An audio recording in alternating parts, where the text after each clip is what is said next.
My name is James Scott. I'm 45 years old. How did that happen? Uh, Today's date is September 16th, 2015. We are in Sacramento, California, and I am here with my friend Bill Hughes. My name is William J. Hughes. My age is 69, which is not 70 yet. Today's date is September 16th, 2015. We are in Sacramento, California, and I'm going to be interviewed by my friend James Scott from the Central Library. Yeah, and so at the Central Library, I'm lucky. As a librarian, I get to meet so many different people throughout the day, and I get to experience so many cool interactions. And Bill, you're one of those cool interactions, and you've become a good friend. And let's hear about your life. It's a very interesting life. It's been immensely experienced, and as a literary person, because you are a writer and you are very literary, um, you often identify chapters in your life with literary allusions. Let's start with Huckleberry Finn. Well, my Huckleberry Finn life on Long Island, that's where my life starts. It was precious.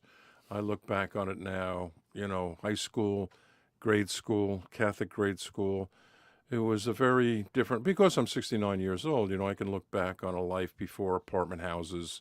There were woods and, streams, and things were very close at hand. Rural life was very close at hand. So I feel very privileged to looking back, especially on high school, where it was kind of a free-for-all. It was very nice.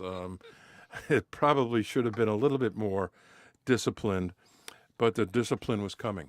My older brother entered the Marine Corps. Unbeknownst to me, I still am not really sure. I'm going to see him soon. I'm still not really sure. He left college, went in the Marine Corps. And when I finished high school, I was just kind of a kid with nowhere to go. I was always interested in literature and romanticism, but I had nowhere to go. Wasn't going to go to college. I had never interest. So I joined the Marine Corps as my brother. I went to Paris Island, and it all caught me up.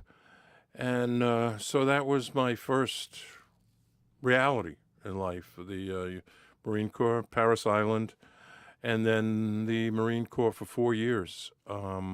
First 2 years were kind of sweet, a lot of time at sea, kind of a great adventure going to Europe, and then along came Vietnam, of course.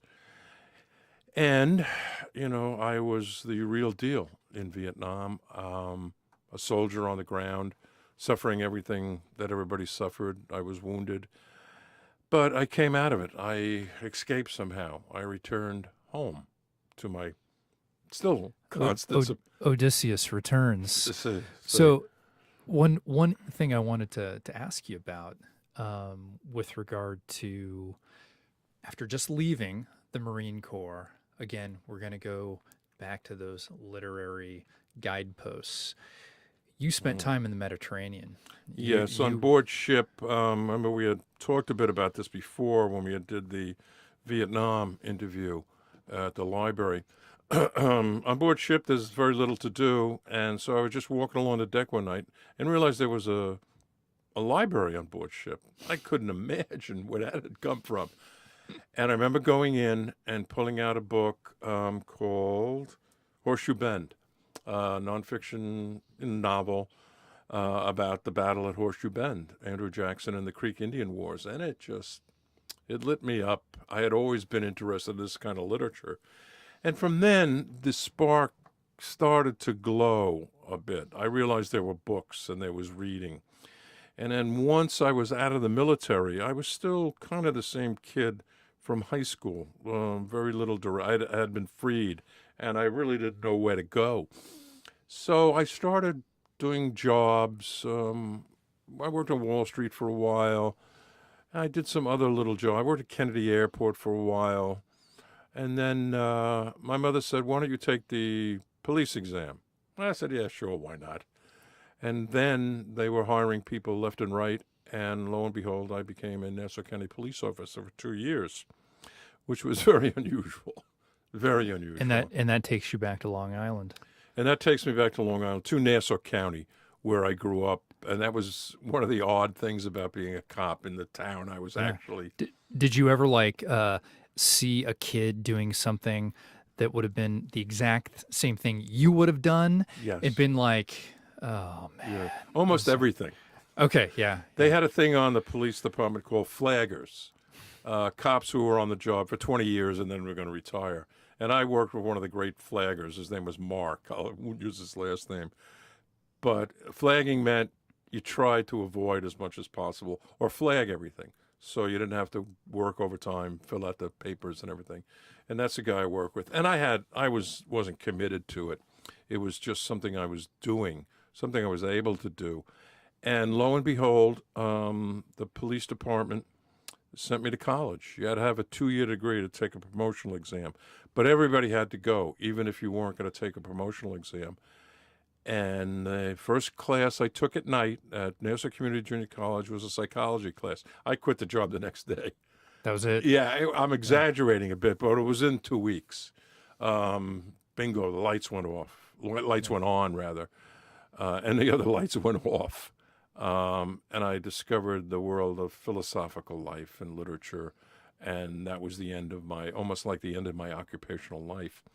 I was getting the GI Bill, so I started junior college, and that led to the university at Stony Brook in New York, where I studied American literature, and I started to glow. Yeah. I was where I belonged, and it was delightful at Nassau Community College, where Lindbergh took off for Paris. That's where I went to college. In the hangars, it was Mitchell Field, in the hangars and the officers' quarters, where Lindbergh took off, and it was very interesting. It's where you took off too. Yeah, it's kind of thanks. It's where I kind of took off. I started to immerse myself in literature and started to write a little bit, and here and there. But I was still adrift, maybe drifting, maybe paddling a little bit better. But I was still kind of adrift, and then the real journey started. And like I talked before, what I'd like to, a little poem that kind of describes it. The poem is entitled Shining Sea, and sea is spelled S-E-E. And it's basically it's coast to coast to know the country the way the sun goes across. And that's a poem I wrote years ago, but this was long before.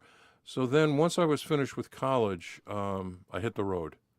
I hit the American road. I always wanted to. It's something I always wanted to do because I missed the 60s. I was in the service and the cops. Get a van and head across country. So I did. It wasn't a van, but it was with a buddy that I'd been a lifeguard with. And we started across. And we stopped in Indianapolis at Notre Dame, and it was really a nice journey. And on our way to Berkeley. Flowers were still kind of fresh. I needed to catch up. So I started across. Our destination was Berkeley. This was in, 1974, I think, 75. And we stopped in Yellowstone on the way out, of course. We stopped at Little Bighorn first. And that really got my blood going, this American mural that I was eventually going to start writing, unbeknownst to me then. And I think part of it, too, was being a Vietnam vet and missing the 60s. I wanted to make sure that I became part of my generation and to show that my generation from the left, how much we love the country. I knew that even then. I mean, it's become a real part of me now. And we stopped in Yellowstone, and that was the end of Berkeley. I mean, we went on to Berkeley, and I went back to New York and had left a application in the park, and they hired me as a bus dispatcher. And life in the park was, it's hard to describe what life is like in the summer in Yellowstone. There's 5,000 co-eds, and it's bacchanal for all of us. I mean, serious employees, seasonal employees. It's really, and then you're in paradise. So it's quite the experience. And of course, everybody wants to be a park ranger. As soon as you see the park rangers, right, you want to be a park ranger. So I had an enormous advantage over him. I was a wounded Vietnam vet who had been a cop. So we were trying to figure out one day who might be ahead of me on the list. we figured it was a Chicano woman who was killed in Vietnam. That was the only person that could have been ahead of me. So I was hired by the Parks Department, and that became, paradise to the max. Yeah. And slowly but surely, I mean, one winter I was working in the park, and again, a library was available in the park. And again, it started to build in me that I always wanted to be a writer. And eventually, I didn't want to be a park ranger anymore. I wanted to test myself. And typically, me, I was anxious to do something else. And the Park Service, like anything, became a job also. And then, again, lo and behold, I'm out patrolling in the park one day, and I meet a California legislator, a fellow named Bob. I'll leave out his last name. And we became friends, and summer changed to winter, and I went to work in the Everglades. And I sent him a book about fly fishing one Christmas, and he was very taken by it. He wanted me to be his boy. He was going to be president of the United States, and he wanted me along, his Yellowstone buddy, to be with him. So he called me up one night in Florida and said, come work for me in Sacramento. He didn't ask me, he told me. And typically me, I was in flux again, and what should I do? And I came to Sacramento and worked for Bob for a while. And then he ran for Congress during the Iran hostage crisis as a Democrat from San Diego. He got one vote, his wife's. That was the end of his political career. That was political career. And once he left the Capitol building, then I was kind of at sea. I had lost my rabbi. So, but the building was being restored at that time, the single largest building restoration ever Okay. outside of the Soviet Union. And they knew that I had a Park Service experience, and they were looking for somebody to start giving tours of the actual construction because they were getting a lot of feedback from their constituents. Where was the money going? Yeah. So the guy who was running the show, I mean, the administrator, was from New York, from the city. So we were, amigos. And he hired me as the tour supervisor. I ran the tours of the construction for 6 months, and that was again like a paradise. I ran the whole show, and we went into the construction site. And to make a long story short, all the construction guys didn't want. Then I brought Miss California in one day, and the next day, they all wanted me to bring everybody by, from the Osmond family to the premier of Vietnam. Yeah, it was a free for all. It was really a beautiful thing.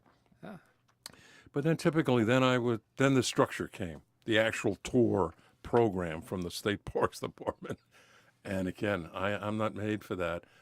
And then a friend of mine who was a newspaper reporter in Vacaville, I had started taking a creative writing course, and she said you should read Martin Eden because she knew what was going to happen. And I read Martin Eden, and Martin Eden, of course, is Jack London's biographical novel, and he dares you. He says he introduces a character that he meets at a party, and he's telling his girlfriend that I find a secret shame in this man, and she admires him. He's a professor at Berkeley, and she thinks he walks on water. But he says a secret shame, and it was that he looked, as Jack said, he parted the ivy, saw the path of the hidden temple, and regretted never taking it. A man who knew he had the courage, but turned his back on it. And I read that, and she knew, and then, so not the next day, but I spent a year getting ready, saved up all my money, and then quit everything except writing. I did part-time jobs and gas stations and stuff. But it was really very touching. I still remember the moment I read that. And the book was so many things. It's Jack's equality. The first scenes are, and it really taught me a remarkable lesson about equality. Jack is a seaman, and it's actually him, called Martin Eden, and he goes to this fine dinner party in Berkeley, and he realizes he's equal to these people because he enjoys their conversation, but they shun him, and I learned something from that. It was really a beautiful thing, that the best thing you can give is each other. Mm-hmm. And it really struck me.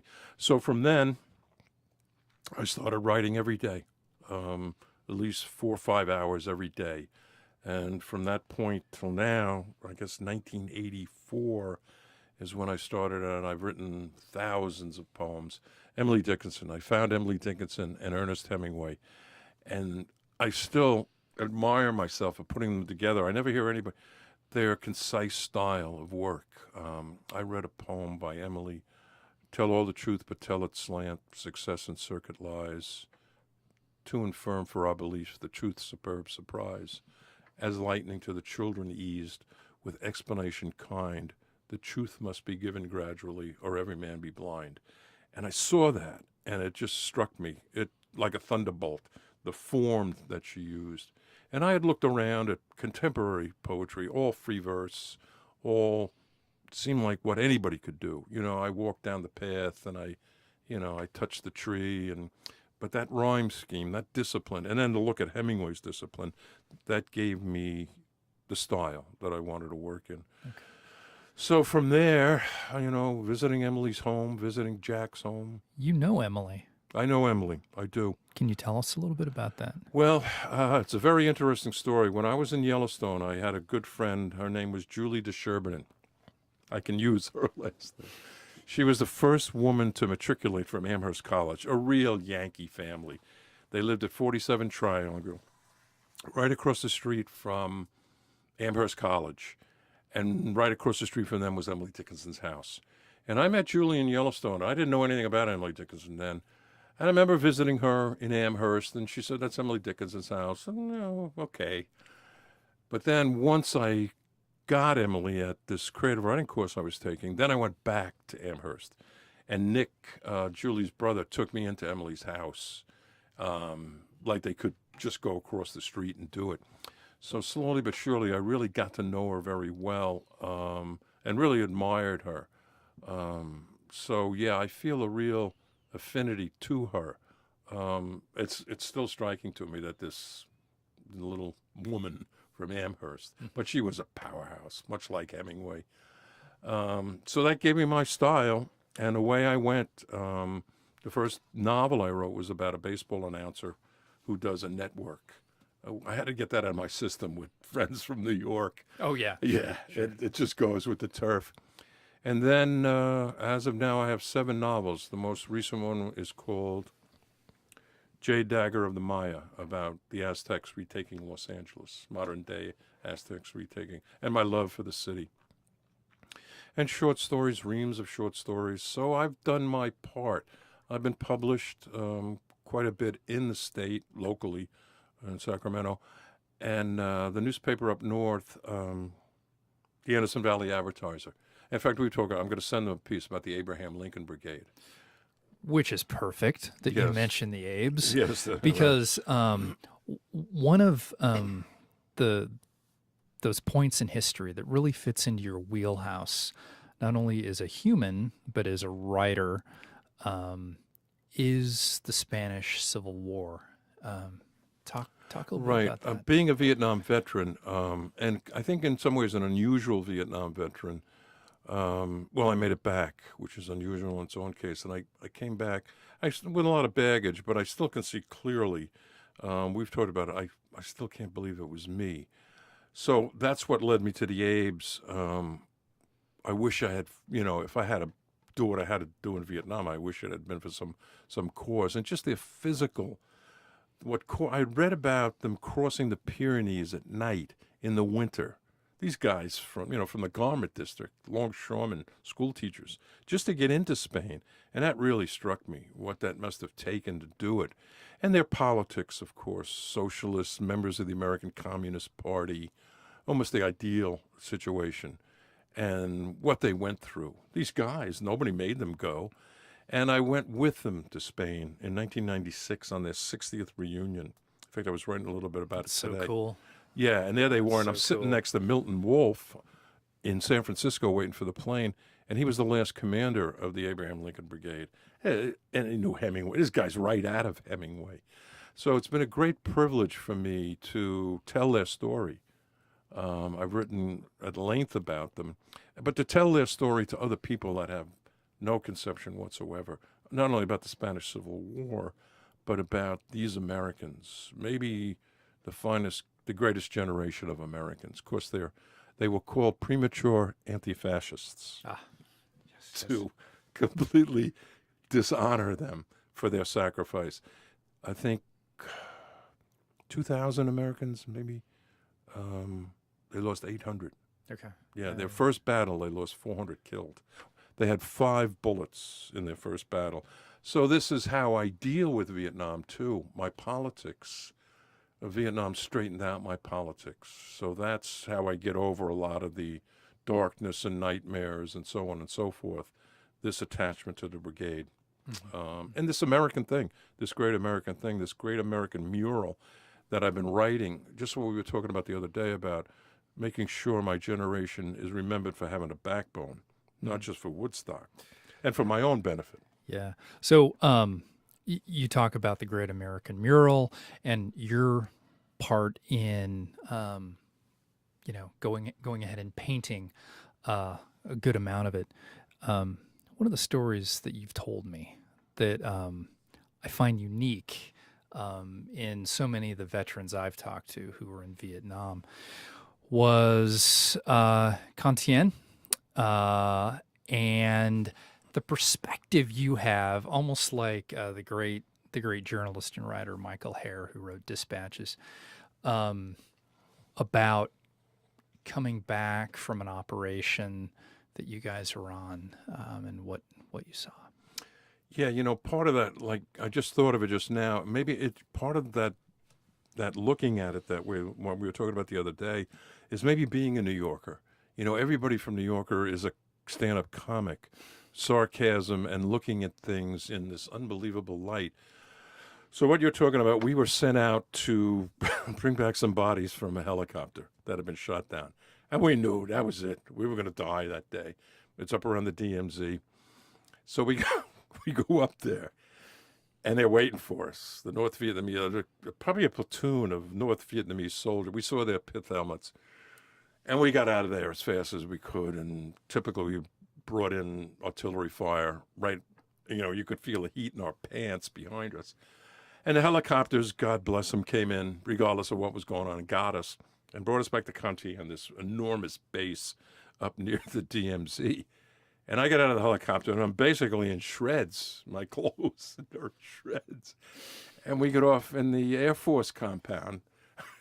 They had a nightclub, and Jonathan Winters was going to be performing there that night. So that's partly how I deal with it, but it's partly how Apocalypse Now. We had talked about that. Right, yeah. That I'd never thought much about the film, but now, of course, it's all true. This crazy little hootenanny group coming out to this fire base for us one day, the madness of the whole thing. But that kind of, I remember you, O'Brien. Oh, yeah. Was that one? He was going to show us how to quick draw. We didn't say it, but we wanted to say, you want to get some ammunition, you come with us, So that's, I think, partly how my brother is like me in a way, too. He's a Vietnam vet in a different sense, but I think being a New Yorker that way, the goof is part of how you deal with everything. And it's certainly how I deal with my time in Vietnam. But I'm very proud, again, because I'm safe and in one piece, I can say things to people that politically, and that's how I deal with my time in Vietnam politically. I don't, go through, I do and I don't, but I deal with it politically. It's given me political strength. What does that mean? Or what does that Politically? look like? Yeah, when you say you deal with it politically. Well, it creates in my politics in a way, it moves me far to the left. And nobody can challenge me. Maybe that's a good way to describe it, about certain things, any war, or anything that, in fact, Scott, James and I were talking about it on the way over. I couldn't find a parking space. What the hell are you talking about? What does that mean?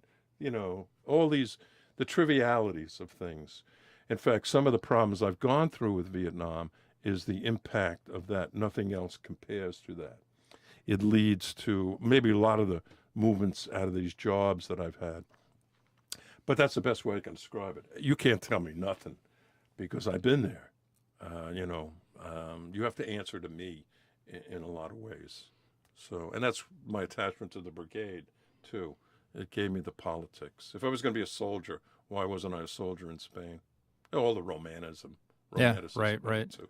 Hemingway and all that. So you find tremendous comfort in we won't mention the name of the establishment, but it's a Spanish uh, uh, eatery off of J Street. We can mention the name. I'm sure they'd love me Okay, to mention they it. probably would.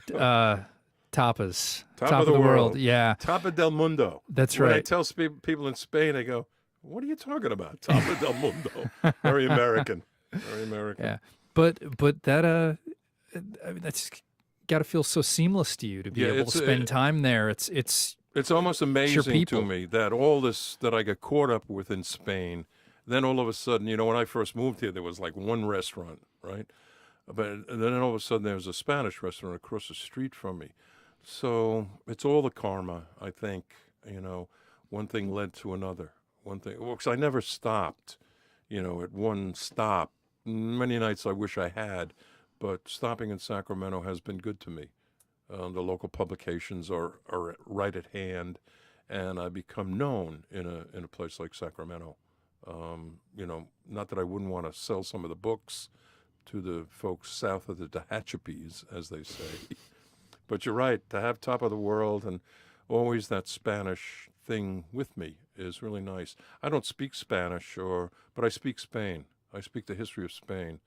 My first port of call when I was in the Marine Corps was Spain, and I went to the bull ring and I went to a flamenco show.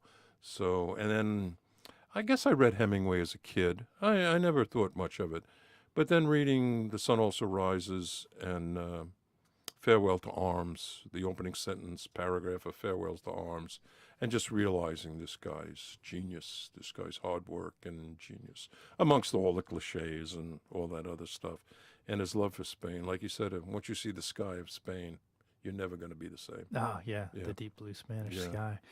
So another love of yours is the great American pastime, baseball, and one name, Derek Jeter. Tell me about your effort to honor Derek Jeter. Well, I went back to New York. I mean, I grew up a Yankees fan. I've kind of drifted away, living in California now for all these years. And, the corporation of free agency, they're all strangers. But it was 2 years ago, I think 2 years ago, I made a point to go back to New York with my friend Joe Lazaro from Long Island, somebody I've known all of my life, great sports guy. We email each other every day discussing some facet of sports. And we went to Yankee Stadium to honor Jeter. And Joe's niece is married to Sean McManus, who's president of CBS Sports. So we kind of got his seats. So we didn't get to meet Jeter, but we got to, see Jeter. And, one of a kind, of course. I don't want to get too wrapped up in it because it's athletics, but you're never going to see anything like that again. One guy, one team, almost.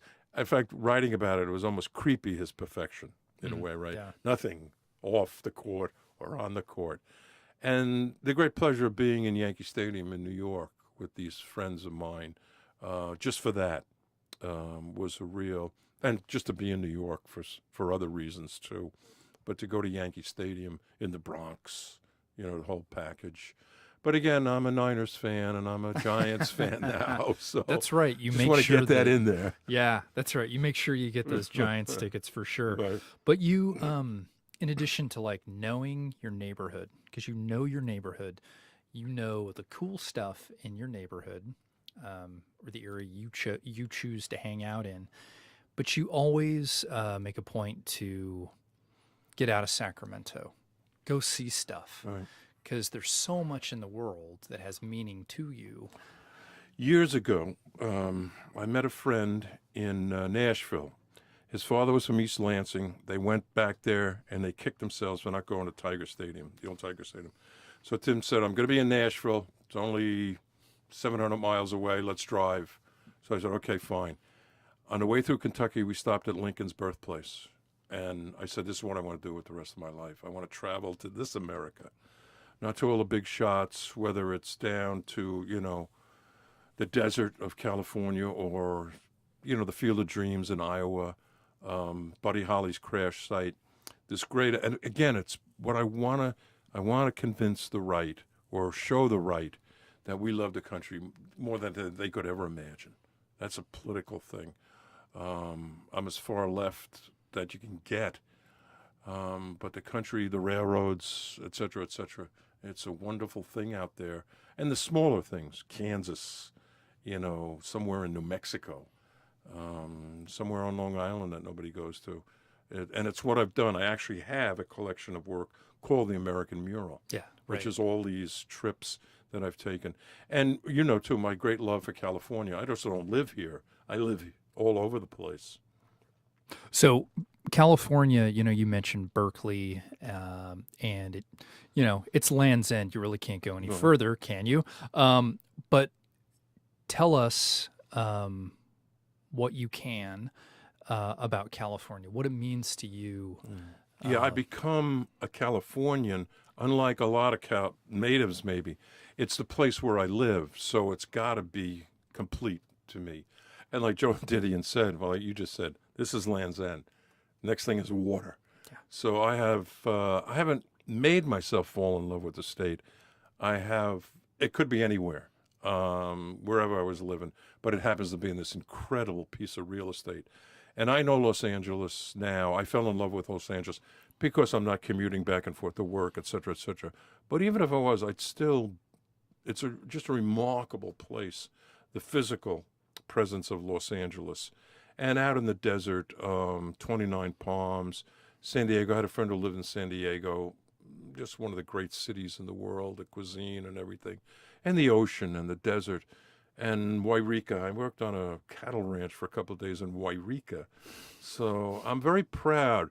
And of course, working at the Capitol, I was working in the history of the state. So I know it very well, Placerville to, to Malibu. Do you recall the first time when you thought to yourself, I'm kind of proud to be a Californian? Yes. Yeah, I think so. I mean, the weather is so good. There's no getting That would make anybody proud. There's no right? getting around it. But I'm Yeah. proud because I know the state. It's not so much that I'm a Californian, but I'm proud that I know it more than most. A lot of friends in the Parks Department. Nancy, who lived in Los Angeles, she was the head curator at Will Rogers State Park. So I got to know the city through her eyes too. So I'm very proud of that. I think we talked about it. It's a nice package to be a New Yorker and a Californian. Yeah. It's It's a unique package. it's a unique package. Yeah. Isn't it? Yeah, I think it's unique in my feeling about it. There's a lot of New Yorkers in California, but I don't know if they get the whole state, Yeah. Well, or try to. well, you tend to peel away the layers that are there. I'm a and historian. and try to understand what Yeah. it means and making that journey. Not My only brother- physically, but My brother's a emotionally. historian. My brother is the tour director at Monticello, or a That's very type cool. of tour. Yeah.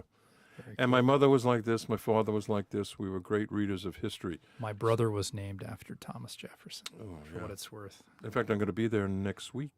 That's pretty cool. Yeah. That's pretty cool. So you're a New Yorker living in California, experiencing the California thing, but also having those experiences of being a New Yorker. I'm from Oregon, and when I grew up in Oregon, well, it was a great childhood, and we were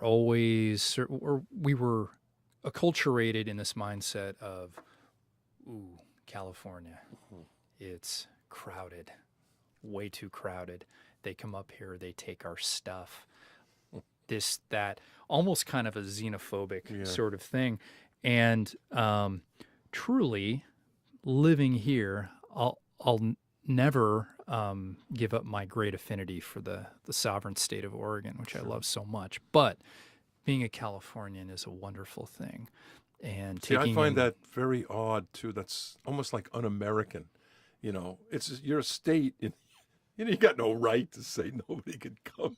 Yeah. You know, it's kind of odd in a way. It- New Yorkers are like that. Yeah. Right? There's only New York. Yeah. This over here. This, you know.